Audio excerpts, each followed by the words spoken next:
What if the most terrifying villain in Jujutsu Kaisen wasn't Sukuna? For 1,000 years, a single sorcerer has been playing the long game. He orchestrated the birth of Yuji Itadori. He sealed Gojo Satoru. He started the Culling Game, and all of it was just the setup. Kenjaku's true plan wasn't world domination. It was to force the evolution of everyone in Japan by merging them with Master Tengen, creating a single, chaotic being, just to see what would happen. Today, we are breaking down every single step of this horrifying, millennium-long plan, and revealing how the most patient villain in anime history set the stage for the end of a nation. To even begin to understand this, we have to start with the event that tore the Jujutsu world apart, the Culling Game. After the chaos of the Shibuya incident, Kenjaku unleashed hundreds of cursed objects and awakened cursed techniques in thousands of ordinary people, forcing them all into a nationwide death match. For the longest time, the heroes and all of us watching believed the Culling Game was the plan, but it was just the first step. It was the factory floor for his real project. The game had to function.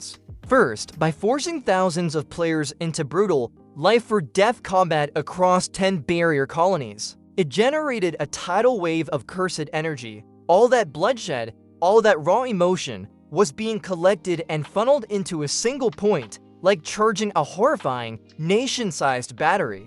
Second, the game was a way to acclimate the entire population of Japan. By dragging normal people into the world of curses, he was breaking down the barrier between their reality and his. He was marinating the entire country in cursed energy, preparing them for what was coming next. The Culling Game wasn't the goal, it was the oven, and he was about to put his final meal inside. So what was the main course? This is where the plan shifts from a death game into pure cosmic horror. Kenjaku's true target was always Master Tengen. Tengen is the immortal being whose barriers protect the Jujutsu world, but that immortality is conditional. Every 500 years, Tengen must merge with a human host, a star plasma vessel, to reset their body and stop them from evolving into something else. The last merger failed, not by chance, but because of the direct intervention of Toji Fushiguro, who assassinated the star plasma vessel, an event that Kenjaku had been counting on.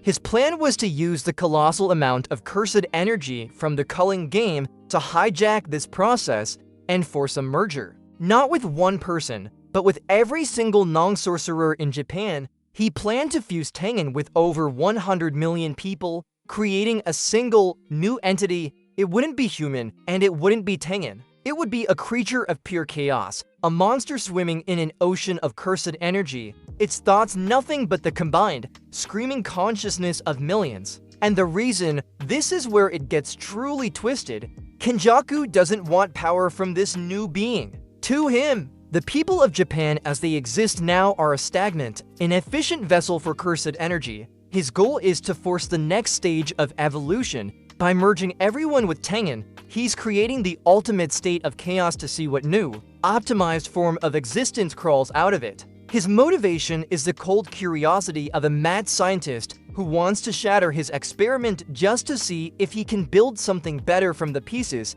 He's trying to optimize Japan's population by first destroying it. A plan this massive required centuries of setup. Kenjaku's cursed technique is terrifyingly simple. He can transplant his brain into other bodies, stealing their techniques and memories. He's lived this way for a millennium. We know he once possessed Noritoshi Kamo, an ancestor of the Kamo clan, and performed twisted experiments that resulted in the cursed womb. Death paintings, that's right, Choso, Aso, and Kachizu are his creations, his sons.